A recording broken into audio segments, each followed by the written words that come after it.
மிளகாயறதுக்கு பிறகு நம்ம என்ன செய்யணும் என்ன செய்யக்கூடாது அப்படின்னு ஒரு பதிவு போடுங்கன்னு ஒரு சகோதரி கேட்டிருக்காங்க. ஏன்னா அதில் நிறைய குழப்பங்கள் இருக்குது. பல பேருக்கு மாசாணியம்மன் கோயிலுக்கே போகக்கூடாது, மிளகாய் அரைத்த பிறகு அங்கேருந்து விபூதி பிரசாதங்கள் அந்த மலரெல்லாம் கொடுப்பாங்களங்க, அதெல்லாம் வாங்கிட்டு வரக்கூடாது அப்படின்லாம் நிறையா முறைகள் இருக்குது. அப்புறம் பார்த்திங்கன்னா நல்லது கெட்டதுக்கு எங்கேயும் போகக்கூடாது, அதே மாதிரி வேறு கோயிலுக்கு போகக்கூடாது. இந்த மாதிரியான விஷயங்கள்லாம் நிறையா பரிகாரங்களாக அதனுடைய நடைமுறை விதிகள் இருக்குது. சரி, இந்த விதிகளெல்லாம் யார் வகுத்தது, யார் இந்த விதிகளெல்லாம் சொன்னது, இதுக்கு ஏதாவது ஆதாரம் இருக்குது அப்படின்னா அந்த ஆதாரத்திற்கான ஒரு வழிமுறையே வந்தவங்க சொல்லியிருக்கணுமில்ல. அந்த கோயிலுடைய பாரம்பரியத்தில் வந்தவங்க அல்லது அதிலிருந்து இருக்கக்கூடிய ஒரு தர்மகர்த்தா இல்லை கோயில் நிர்வாகம் ஏதாவது அது மாதிரியான விஷயங்களை சொல்லியிருக்கணுமில்ல. ஒரு ஆர்டர் போட்டிருக்கணுமில்ல, இதெல்லாம் கடைப்பிடிக்கணும், இதெல்லாம் பண்ணக்கூடாது, இதெல்லாம் பண்ணணும் அப்படின்னு. அந்த மாதிரி ஏதாவது இருக்கா அப்படின்னா அப்படி ஒரு எந்த ஆதாரங்களுமே கிடையாது. ஏன் இது ஆதாரங்கள் கிடையாது அப்படின்னா அவரவர்களுடைய எண்ணங்களுக்கு அவரவர்களுக்கு தகுந்த மாதிரி இருக்கக்கூடிய விஷயங்களில் என்ன இருக்கோ அதை அவர்கள் கடைப்பிடிச்சிக்கிறாங்க, அதை மற்றவங்களுக்கு பரப்புகிறாங்க. அப்படி பரப்பும் பொழுது என்ன ஆகுது அப்படின்னா அறியாமல் இருக்கக்கூடியவர்கள், அதீதமான நம்பிக்கைக்குள்ளே இருக்கக்கூடியவர்கள் எல்லாருமே சரி இதுதான் வழிமுறை போல் இருக்குது அப்படின்னு அதை கடைப்பிடிக்க ஆரம்பிச்சிடுறாங்க. அதை மற்ற தலைமுறை வருபவர்களுக்கு அதை தான் வழிகாட்டுறாங்க. இதுதான் இன்றைக்கி இருக்கக்கூடிய ஒரு முக்கியமான ஒரு நடைமுறையும் கூட, அதுதான் பிரச்சனையும் கூட. ஏன்னா ஒரு விஷயத்தை நம்ம செய்கிறோம், வேண்டுதல் வைக்கிறோம், அது மிளகா அரைக்கிறோம், அதில் பல விதமாக இருக்குது. ஒவ்வொருத்தரும் ஒவ்வொரு வேண்டுதல் வச்சுக்கிறாங்க. ஆனால் இதெல்லாம் வைக்கலாங்க, இதெல்லாம் வச்சுக்கூடாது அப்படின்னு நம்ம சொன்னோம்னா யாரும் அது கேட்குறதில்ல. அதுக்கு ஏதாவது நடைமுறையில் இந்த மாதிரி வழிமுறையில் இருக்கா அப்படின்னா நம்மளவே திருப்பி கேட்குறாங்க. இருக்கிறனால தான் நம்ம சொல்கிறோம். அதாவது உறவுகளுக்குள்ளே பகை வந்தால் அதற்கு மிளகாய் அரைக்கூடாது, ரத்த உறவுகள் எங்கே இருக்கோ அதெல்லாம் பாதிப்படையும் அப்படின்னா அந்த உறவு ரத்தத்தில் உங்கள் உடம்புலேயே ஓடுது, அப்போ அது உங்களுக்கு ரிவர்ஸ் ஆகும்ல. இதுக்கு தான் நம்ம சொல்கிறது. அது இல்லாமல் எந்த இரத்த உறவுகளும் காலத்துக்கு தலைமுறையாக பகைப்பட்டு போனது கிடையாது. அப்படி ஏதாவது இருக்குங்களா? அந்த மாதிரி ஒரு சூழல் இருந்தாலும் கூட நம்ம அந்த விஷயத்தை கன்சிடர் பண்ணலாம். அதுவும் இல்லை. ஏன்னா அப்பா பகையாக இருப்பார், பிள்ளைகள் ஒரு கட்டத்துக்கு மேலே பிள்ளைகள் சேர்ந்து ஒரு குடும்பமாக அண்ணன் தம்பி பங்காளிகள் அங்காளிகள் அப்படிங்கிற ஒரு ஸ்டேட்டஸ்க்கு வந்துடுவாங்க, அதை கடைப்பிடிப்பாங்க. இதே நிலப்பிரச்சனை, வீட்டு பிரச்சனை, பங்கு பிரச்சனை எல்லாம் வரும் பொழுது அந்த பங்கு வீடு இதெல்லாம் பஞ்சாயத்து நடக்கிற வரைக்கும் பெரும் பகையாக இருப்பாங்க. ஒரு கட்டத்துக்கு மேலே ஒரு வீட்டில் நல்லது கெட்டது விசேஷங்கள் நடக்கும் பொழுது அதை மறந்து உறவாடக்கூடிய ஒரு சூழல் வரும். வருங்களா வராதுங்களா சொல்லுங்கள்? சொந்த சித்தப்பா இருந்துட்டார், பெரியப்பா இருந்துட்டார், அண்ணன் தம்பிக்கு ஏதோ ஒரு விஷயங்கள் நடக்குது, திருமணம் நடக்குது, அண்ணன் பிள்ளைக்கு கல்யாணங்க அப்படிங்கிற மாதிரி கல்யாணம் காட்சி காது குத்து ஏதோ ஒரு வீட்டில் நடக்கும் இல்லைங்க. அப்போ என்னென்னா என்னப்பா பகை உள்ளூருக்குள்ளே ஒருத்தர் முகத்தை பார்த்துட்டு தானே வாழணும். நம்ம இதையெல்லாம் என்ன வாரி கட்டிட்டா கொண்டு போகிறோம் அப்படின்னு 4 பெரியவங்க நல்லா வாழணும்னு நினைக்கிற பெரியவங்க சொல்லும் பொழுது அப்போ மனசுக்குள்ளே நம்மளுக்கு ஆமாம் 4-5 வருஷமாக பேசலை, எல்லாம் ஒன்றா ஒரே வீட்டில் விளையாண்டுட்டு இருந்தோம், ஒரே வீட்டில் சாப்பிட்டு ஒரே தட்டில் ஒரே பாய் படுக்கையில் படுத்து தூங்கி வாழ்ந்த நம்ம இன்றைக்கி பகைப்பட்டு கிடக்கிறோமே. ஒரு தாய் வயிற்றில் பிறந்து இன்றைக்கி வெவ்வேறு திசையில் இப்படி ஒரு பகைப்பட்டு கிடக்கிறோமே அப்படின்னு மனசு உறுத்தும். மனசு உறுத்தாமல் இருக்காது. ஆனால் அப்படி உறுத்தும் பொழுது இந்த மாதிரி ஒரு காரியத்தை நீங்கள் பண்ணிட்டு வந்திருந்தீங்கன்னா மேலும் அது உறுத்துமா உறுத்தாதுங்களா சொல்லுங்கள்? இதுக்குத்தான் நம்ம காலத்தின் கையில் சில விஷயங்களை விட்டுருங்கன்னு சொல்கிறது. நம்ம மனித மூளைக்கு மனித உணர்வுகளுக்கு எட்டிய வரைக்கும் நாம் ஒருத்தருக்கு நல்லது செய்கிறோமோ கெட்டது செய்கிறோம் அல்லது எதுவுமே செய்யாமல் விட்டுறோன்னு வச்சுக்கோங்க. ஆனால் முடிஞ்ச அளவுக்கு கெட்டது செய்யாமல் இருந்துட்டோம்னா அதுவே காலத்தின் தன்மையில் யாருக்கு என்ன நடக்கணுமோ என்ன கொடுக்கணுமோ அதையே தெளிவாக இறைவன் வகுத்து வச்சுருக்கான். அந்த இறைவனுடைய வகுத்து வைத்த அந்த கணக்கிலிருந்து யாரும் தப்பிக்க முடியாதுங்கிறதாங்க வாழ்க்கை. நல்லது செய்வதற்கு நல்லது நடக்கணும் அப்படிங்கிறது கிடையாது. ஆனால் கெட்டது நடக்காமல் இருக்கும். கெட்டது நடக்காமல் இறைவன் காப்பாற்றுவான். நல்லதே செஞ்சிட்ருக்குங்க, தான தர்மம் பண்ணுறேன், அவங்க நல்லா இருக்கணும் இவங்க நல்லா இருக்கணும், எல்லோருக்குமே எல்லா விஷயத்துக்கும் வழிகாட்டிகிட்டு இருக்கேன், ஆனால் எனக்குன்னு ஒரு நல்லதே நடந்தது இல்லைங்கன்னு போட்டு எவ்வளோ பேர் மனக்குறையாக சொல்கிறாங்க. ஆனால் உற்று நோக்கி பாருங்கள், இது வரைக்கும் உங்கள் வீட்டில் கெட்டதே நடந்திருக்காது, நிச்சயமாக நடந்திருக்காது. குறிப்பாக சொல்லட்டுங்களா, நல்லது நினச்சி நல்லதுபடியாக வாழக்கூடிய எல்லோரும் நல்லா இருக்கணும்னு நினைக்கிற ஏழ்மையான வீட்டில் துர்மரணங்கள் நடக்காதுங்க. நல்லா கேட்டுங்க, துர்மரணங்கள் நடக்காது, விபத்துகள் நடக்காது, அதே மாதிரி அடுக்கடுக்கான மரணங்கள் நடக்காது. 2 வருஷத்துக்கு முன்னாடியே அம்மா, இந்த வருஷம் அப்பா அடுத்தது தம்பி, அடுத்து இப்படி போகுது இல்லைங்க. அந்த மரணங்கள் நிகழாமல் இருக்கக்கூடிய அதுதான் தெய்வத்துடைய பெரிய ஆசீர்வாதம். நோய்வாய்ப்பட்டு போய் படுக்க மாட்டாங்க.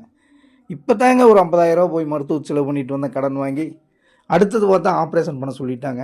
அதுக்கு ஒரு 3 லட்ச ரூபா எங்கேயாச்சும் தேடணும் அப்படின்னு அடுத்த வருஷமே பெட்டில் இருப்பாங்க. அப்போ பார்த்தீங்கன்னா வருஷம் 2 முறை 3 முறை பெரிய செலவுகள், மருத்துவ செலவுகள் வந்து கொண்டே இருக்கா? வராது. விபத்துகள் நடக்குதா? நடக்காது. இது மாதிரி துர்மரணங்கள் நடக்கவே நடக்காது.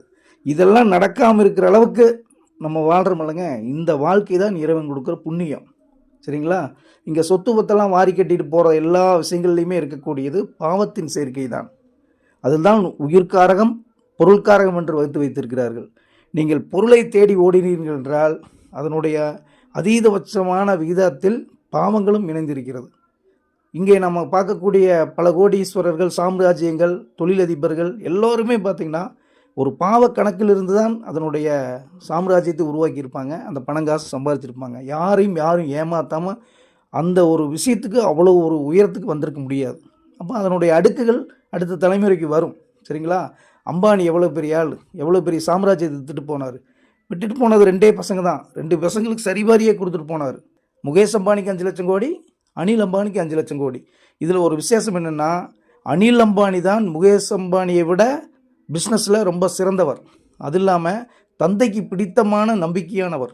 அம்பானிக்கு, திருபாய் அம்பானிக்கு ரொம்ப பிடித்தவர் யாருன்னா அனில் அம்பானி தான். முகேஷ் அம்பானி சொல் பேச்சு கேட்காதவர், விட்டேத்தியாக சுற்றிட்டு இருந்தவர், தெளிவாக படிக்காத ஆள். ஆனால் விதி பாருங்க, அம்பானியுடைய பெயரை அனில் அம்பானி தான் காப்பாற்றுவாங்கன்னு உலகமே எதிர்பார்த்து கொண்டிருக்கும் பொழுது அந்த அனில் அம்பானி மிகப்பெரிய கடனுக்கு போய் அந்த 5 லட்சம் கோடிகளின் அதனுடைய வருவாய், அதனுடைய இருப்பு இதை தாண்டி கடன் இன்னைக்கு விழுந்துட்டார். அவர் வசித்து வந்துட்டு இருக்கிற அந்த 500 கோடி வீடும் கூட ஏலத்துக்கு வந்துருச்சு. அதையும் கூட உதவாக்கரை என்று சொல்லக்கூடிய முகேஷ் அம்பானி தான் மீட்டு கொடுத்தார். இப்போ யாருடைய கணக்கு இங்கே வந்து சரியாக இருக்குன்னு சொல்லுங்கள்? எந்த கணக்கும் சரியாக இருக்காது. அப்போ நம்மளுடைய கணக்கில் போய் இவங்க நல்லா இருக்கணும், இவங்க அப்படி ஆகணும், இப்படி ஆகணும், அதாகணும், இதாகணும்னு சபித்து அங்கே வந்து ஒரு விஷயத்தை வந்து நம்ம செய்யக்கூடிய விஷயங்கள் அது எந்த அளவுக்கு அப்படி நம்ம வாயிலிருந்து வந்தால் அது எப்படி நம்மளுடைய உடலில் எல்லா உறுப்புகளிலும் பதிவாகி வேலை செய்யும். அப்போ இதைத்தான் இவங்க விரும்புகிறாங்க அப்படின்னா அந்த உடலில் இருக்கக்கூடிய அத்தனை செல்களும் நம்ப ஆரம்பிச்சிடும். அப்போ அதன் வழியில் தான் நம்மளை கூட்டிகிட்டு போகும். அதனால தான் கெட்டவர்கள் பேசக்கூடிய விஷயங்கள், கெட்டதாக இருக்கக்கூடிய விஷயங்கள், கெட்ட வழியில் செல்லக்கூடியவர்களுக்கு அவர்களுடைய மொத்த வாழ்க்கையுமே கெட்ட வழியில் தான் சென்று கொண்டிருக்கும். நல்லது செய்ய வேண்டாங்க, நல்லது நினைத்து கொண்டிருந்தாலே உங்களுக்கு பெரும் புண்ணியங்கள் கிடைக்கும். அதுதான் விஷயம்.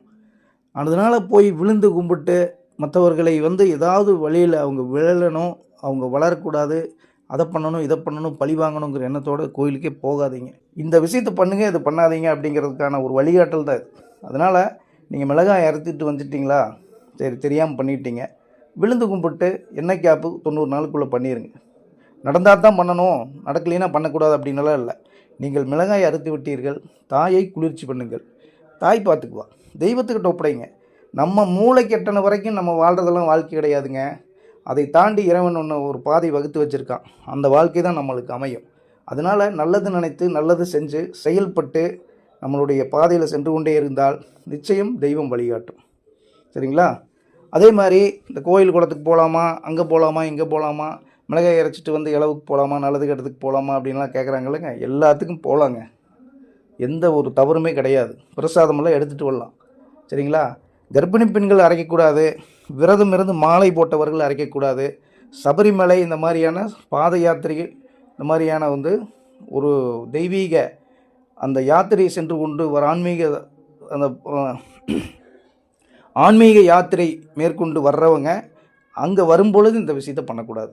இதுக்காக போகணும், இது பண்ணணுமா வேண்டாமான்னு யோசிச்சுங்க. தாய் பார்த்துக்கோ, என்னை வந்து படைத்து ஆளாக்கி இன்றைக்கி என்னை வந்து உயிரோடு இருந்து என்னை வாழ வச்சுட்ருக்கிற இறைவனுக்கு தெரியும்.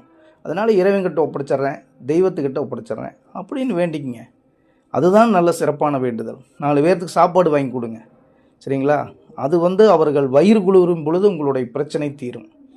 இப்படியெல்லாம் முன்னோர்கள் வகுத்து வச்சிருக்கிறார்கள். உலகத்திலேயே பாவங்களை போக்கக்கூடியது, எதிரிகளை அழிக்கக்கூடியது, நம்மளுக்கு கெட்டது வராமல் தீய சக்திகள் அழிந்து ஓடக்கூடிய ஒரே சக்தி எங்கே இருக்குது அப்படின்னா, ஏழையின் வயிற்றில் நீங்கள் உணவு கொடுத்து பசியாற்றும் பொழுது அங்கே தெய்வம் நின்று உங்களை மிகப்பெரிய ஒரு அற்புதமான ஆன்மாவாக வழிநடத்தும்.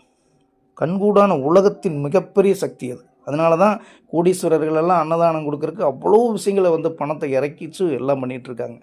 ஏன்னா அவங்களுக்கு தெரியும், ஒரு பக்கம் பாவத்தை சேர்த்துறோம், புண்ணியத்துக்கு ஒரு விஷயத்தை பண்ணணும்ல. அதுக்கு தான் அன்னதானங்கள், அது இது, கல்வி, இந்த ஏழைகளுக்கு உதவுறது, அந்த மாதிரியான விஷயங்களில் அவங்க நிறைய பண்ணிக்கிட்டே இருக்காங்க ஒரு பகுதியை. அது மாதிரி வாழ்க்கை முழுதும் நீங்கள் நல்லது நினைங்க. அவங்க அழியணும், இவங்க அழியணும், அப்படி பண்ணணும், இப்படி பண்ணணும், இப்படியெல்லாம் வேண்டுதல் இருந்துச்சுன்னா, என்னடா இவன் கதவு சாத்துறா, எப்போ வந்தாலும் ஏதோ ஒரு ரிப்போர்ட் கொடுத்துட்டே இருக்கிறான், எவனாச்சும் போட்டு தள்ளணுன்னே சொல்லிகிட்டே இருக்கானாடா, என்னடா உனக்கு பிரச்சனை அப்படின்னு தெய்வமே நம்மளுக்கு வழிவிடாது, கதவை அடைச்சிரும்.